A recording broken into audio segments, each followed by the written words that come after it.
दोस्तों, मेरा नाम उपदेश और सुनाते हैं एक छोटी सी कहानी।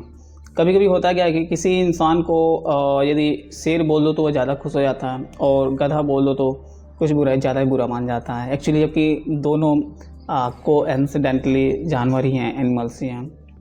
कहानी कुछ यूँ है कि एक इंजीनियर थे और उनका एक अच्छा खासा परिवार लाइफ जो स्पैन कर रहे थे, जी रहे थे। एक दिन होता क्या है कि उनके मन में आता है कि जैसे कि सब कुछ मैं ही कर रहा हूँ, यानी मेरी वजह से पूरा घर चल रहा है, मेरी वजह से फैमिली चल रही है और मेरी वजह से ही सब कुछ हो रहा है, बीवी बच्चे या एक्स्ट्रा जो भी है। और ये ईगो थोड़ा सा बढ़ता ही चला गया। एक दिन उन्होंने क्या करा कि ऐसे बैठे थे तो सोचा कि यार ऐसा नहीं कुछ ज़्यादा ही हो रहा है कि मैं कुछ ज़्यादा ही एटीट्यूड वाला होता चला जा रहा हूँ। तो फिर एक दिन उन्होंने सोचा कि इसको थोड़ा सा दूर करते हैं, क्योंकि ये सही नहीं रहता है। एक फैमिली का मेम्बर है और वो गार्जियन भी है, वो इस तरीके से सोच रहा है कि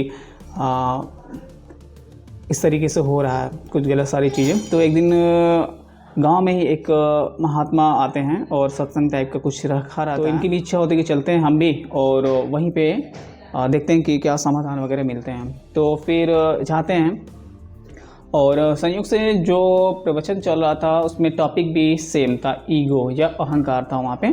तो महाराज जी कम होता है तो कुछ न कुछ थोड़ा सा क्वेश्चन आंसर का भी पीरियड रखा जाता है कि ताकि किसी के पास कोई समस्या है, दिक्कतें हैं तो वो क्या है कि उनका जो निराकरण है वो कर सकें, ताकि किसी के घर में सुख समृद्धि ये सारी चीज़ें वापस आ सकें।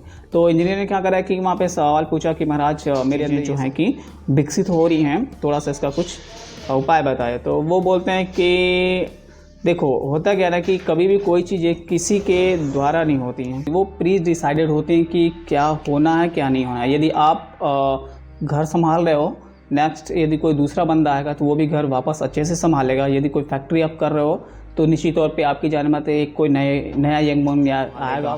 किसी आप ऑर्गेनाइजेशन में काम कर रहे हो तो वहाँ पे भी सेम ऐसा ही, आप बूढ़े हो गए, रिटायर होगा, एक दूसरा कोई आएगा, आई थिंक हो सकता है कि वो आपसे ज़्यादा बेहतर तरीके से उसको मैनेज कर पाए। तो ये सारी चीज़ें कॉन्स्टेंट रहती हैं, स्थिर रहती हैं। आपका जो सोच है वो शायद कॉन्स्टेंट नहीं रहता है।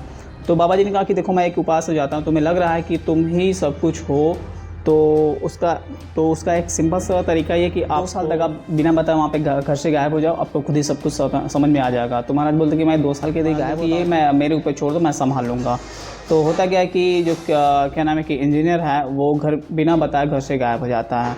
और घर वाले आते हैं, पूछते हैं कि घर वाले आते हैं और महाराज जी से पूछते हैं कि मेरे घर वाले आपके यहाँ आए थे, क्या नाम है कि प्रवचन सुनने, लेकिन अभी तक वो घर नहीं लौटे। तो महाराज ने बताया कि शेर वेर आया था और उनको उठा के लेके चला गया।